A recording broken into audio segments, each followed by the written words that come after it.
été de mobilisation pour la vaccination. Voilà ce que nous devons viser. Vacciner un maximum de personnes, partout, à tout moment.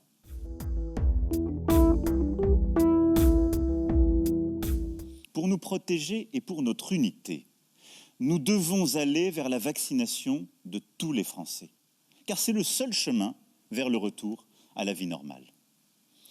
Dans un premier temps, pour les personnels soignants et non soignants, des hôpitaux, des cliniques, des maisons de retraite, des établissements pour personnes en situation de handicap, pour tous les professionnels ou bénévoles qui travaillent au contact des personnes âgées ou fragiles, y compris à domicile, la vaccination sera rendue obligatoire sans attendre. Pour tous nos compatriotes concernés, ils auront jusqu'au 15 septembre pour se faire vacciner. Il faut commencer dès maintenant.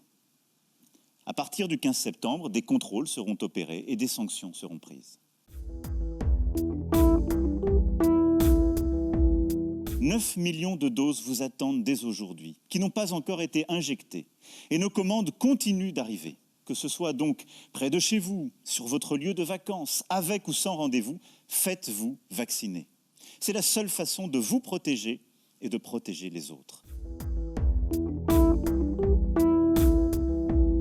Je veux m'adresser enfin à ceux qui, vaccinés les premiers, c'est-à-dire en janvier et février, verront prochainement leur taux d'anticorps baisser et leur immunité diminuer. Je veux ici les rassurer. Dès la rentrée, une campagne de rappel sera mise en place pour vous permettre de bénéficier d'une nouvelle injection selon le même système et dans les mêmes conditions que là ou les premières. Les rendez-vous pourront être pris dès les premiers jours du mois de septembre.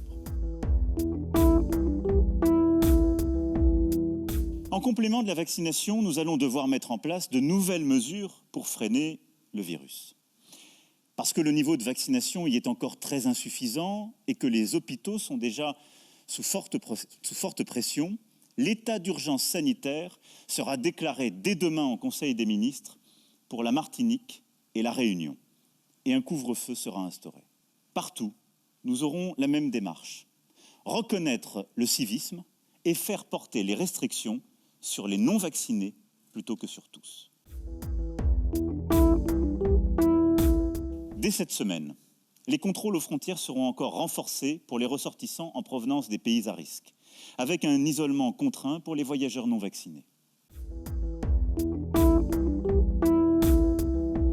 Dès le 21 juillet, le pass sanitaire sera étendu aux lieux de loisirs et de culture. Concrètement, pour tous nos compatriotes de plus de 12 ans, il faudra, pour accéder à un spectacle, un parc d'attractions, un concert ou un festival, avoir été vacciné ou présenter un test négatif récent. À partir du début du mois d'août, et cela parce qu'il nous faut faire d'abord voter un texte de loi et le promulguer. À partir du début du mois d'août, donc, le pass sanitaire s'appliquera dans les cafés, les restaurants, les centres commerciaux, ainsi que dans les hôpitaux, les maisons de retraite, établissements médico-sociaux, mais aussi dans les avions, trains et cars pour les longs trajets.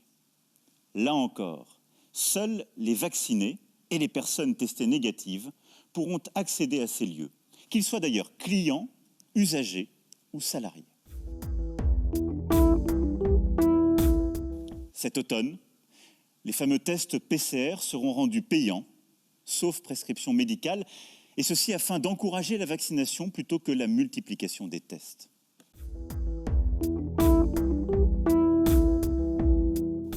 Vous l'avez compris, la vaccination n'est pas tout de suite obligatoire pour tout le monde, mais nous allons étendre au maximum le pass sanitaire pour pousser le maximum d'entre vous à aller vous faire vacciner.